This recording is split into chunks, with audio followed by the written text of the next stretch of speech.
I'm Alan Kenny, Editorial Director with REIT.com, and we're in New York at REITWeek 2015, NAREIT's Investor Forum. Join me is Mark Snyderman, Fund Manager of the Fidelity Real Estate Income Fund. So Mark, your fund takes a little bit of a different approach to a lot of the different fund managers that we interview here. Can you give us kind of a detailed breakdown of what it is that's different?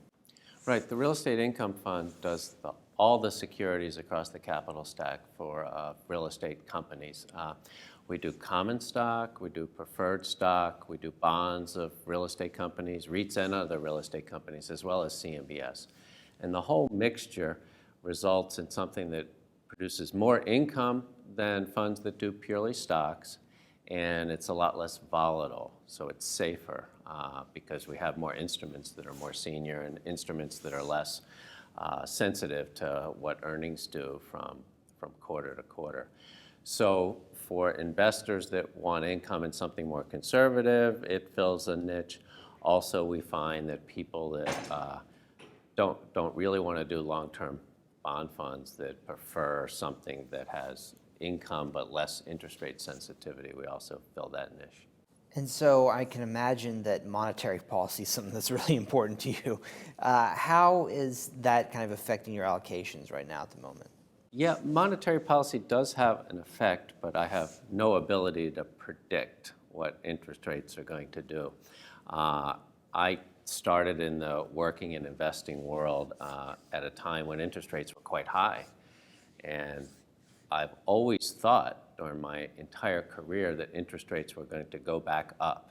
So I've been wrong almost the whole time. And I still think that. I still think that interest rates are likely to go up Really from here. Yeah. So I invest defensively vis-a-vis interest rates so that we can do okay in an environment where interest rates rise.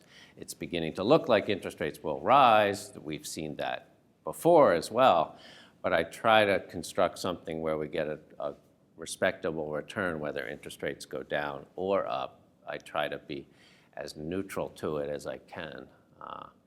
And what has surprised me in the last couple of years, it's been the common stock portion of the portfolio that's been most sensitive to interest rates, and the bond side's been much less. On the bond side, I'm more credit-oriented, and I'm more oriented towards things that have large spreads, buying something at 400 or 500 over treasuries that eventually, if the credit turns out well, will trade at 100 to 200 over. And so those credit wins help make those instruments much less interest rate sensitive.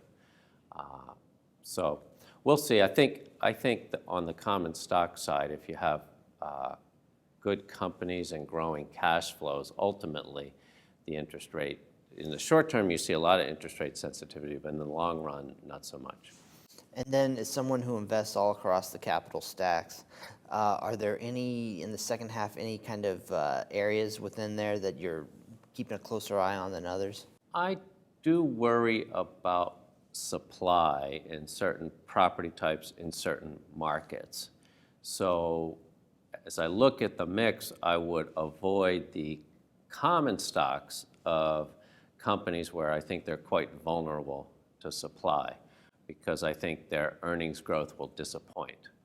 And I think broadly, nationally, we're not creating too much supply, but in some markets, perhaps we are. The New York hotel rooms seem to grow faster than I think is ideal, or maybe Boston downtown luxury apartments seem to grow, more supplies coming than might be warranted. So I do pay attention to some of these pockets and what impact it might have.